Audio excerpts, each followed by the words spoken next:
when to request the chunk.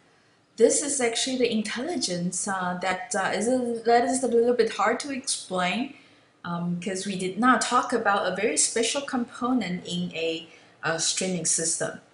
So let's go back a little bit to the architecture. So there's the client side and the server side. At the server here, we have huge hard disks storing video chunks and allowing clients worldwide to pull the video streams down to the internet. First component these video frames hit is the socket, okay, at the client. But then quickly, it enters this thing called the video buffer, okay, or the client-side buffer. So video frames we're getting here first.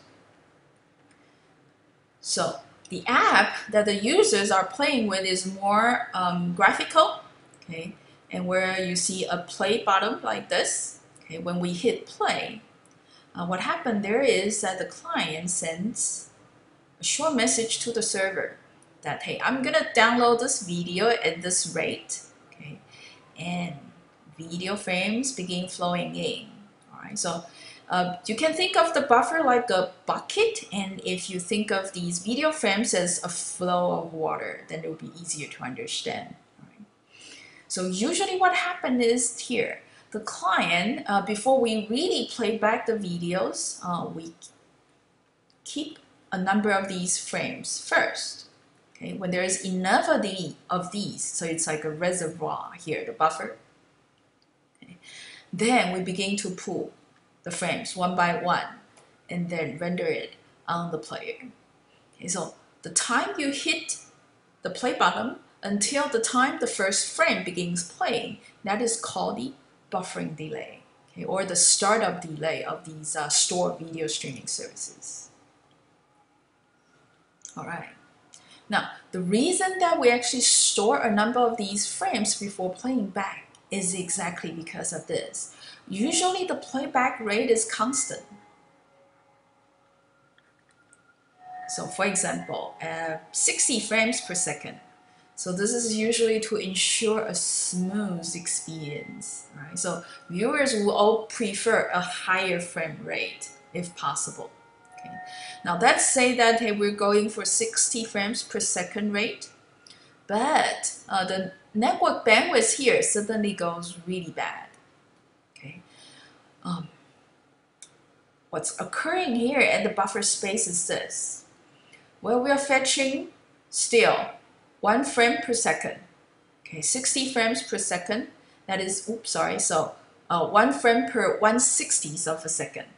But the thing is that the network bandwidth goes down. The incoming rate of the frames will be much lower, and it will not take much time until what? We see the buffer space emptied up real quick, and eventually there's no more frame in the buffer. Okay, that is called the buffer starvation.